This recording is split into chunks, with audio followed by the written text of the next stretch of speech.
professeur, pour revenir à cette proposition d'utilisation de la chloroquine comme traitement pour le coronavirus, que pensez-vous? Comment se fait-il qu'il y ait un débat d'experts actuellement, un débat entre scientifiques et médecins, quant à l'utilité et à l'efficacité de ce traitement?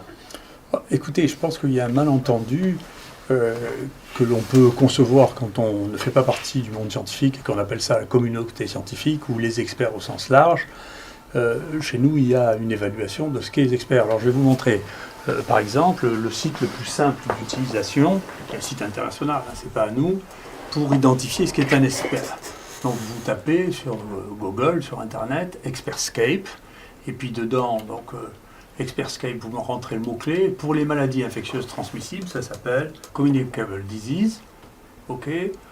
On appuie sur Show Expert, et Show Expert, vous savez qui c'est, qui est Show Expert. Et donc, je suis désolé, mais je suis le premier expert. Et non seulement ça, mais si vous regardez dans les endroits dans lesquels ça se passe, en particulier, vous regardez à Marseille, vous voyez, eh bien, vous trouvez que les seuls experts mondiaux qui soient lisibles en France dans cette zone-là sont ceux de Marseille. Vous voyez. Et donc, quand on marque INSERM, en réalité, c'est Marseille.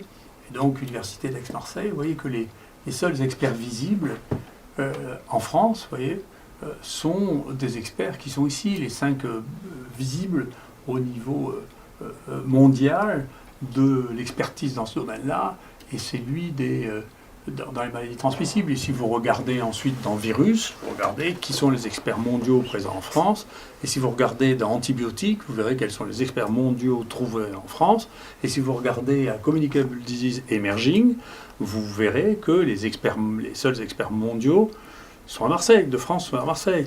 Donc c'est intéressant, mais ce qui est un expert pour une télévision ou pour un groupe, c'est une chose, ce qui est un expert pour la science, c'est une autre chose. Voilà. Et donc, moi, je suis indifférent au fait que les uns les autres pensent qu'ils sont des experts, ça m'indiffère.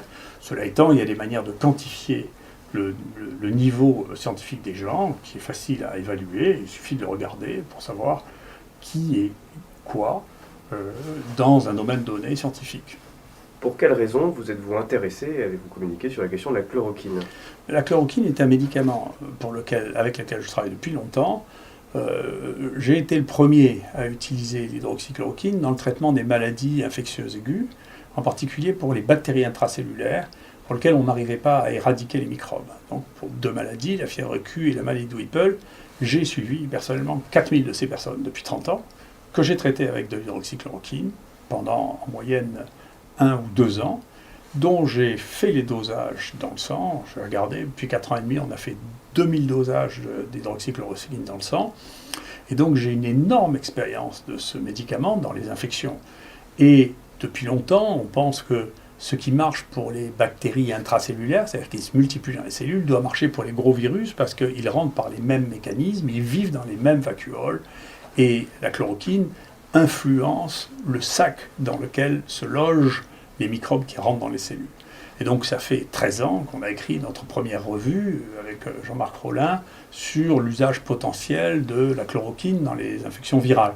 Et ensuite on a suivi ce sujet, et quand les Chinois ont publié leurs tests sur le coronavirus chinois dans le journal Cell, hein, c'est pas de la fantaisie, c'était le 4e coronavirus qui était testé pour la chloroquine, 2 des coronavirus qui circulent beaucoup en France, qui sont des coronavirus humains, qui sont très communs, un qui était le SARS et un qui est maintenant le coronavirus chinois. Donc c'est 4 virus différents, testés par des équipes différentes, qui donnent des résultats qui sont comparables.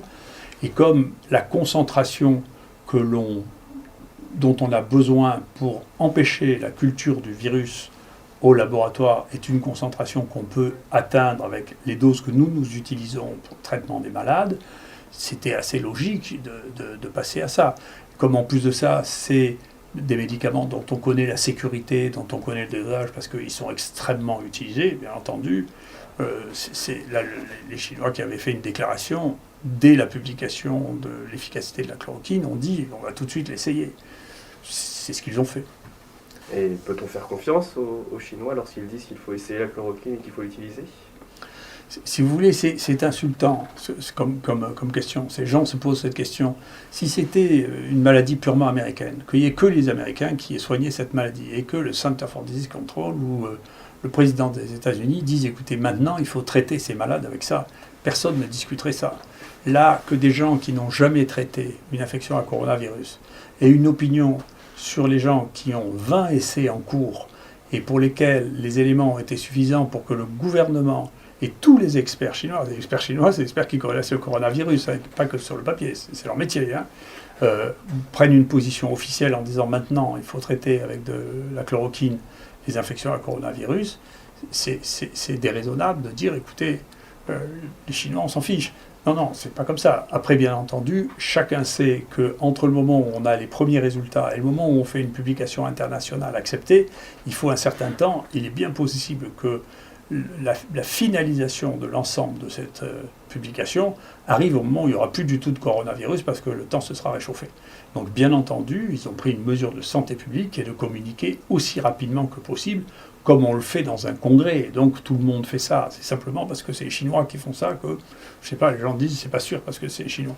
Donc pour l'instant, comme il n'y a pas d'autre alternative qui soit crédible, entre donner un médicament qui a été testé par les gens qui ont le plus de connaissances au monde sur une maladie et essayer une nouvelle molécule en disant écoutez peut-être que cette nouvelle molécule marche, il faut revenir à une réflexion basique, si vous voulez, qui n'est pas une réunion d'opinion, mais une réunion de factuellement qu'est-ce que vous avez qui vous permet de dire que le gouvernement chinois et tous les scientifiques chinois qui font une information prioritaire se trompent.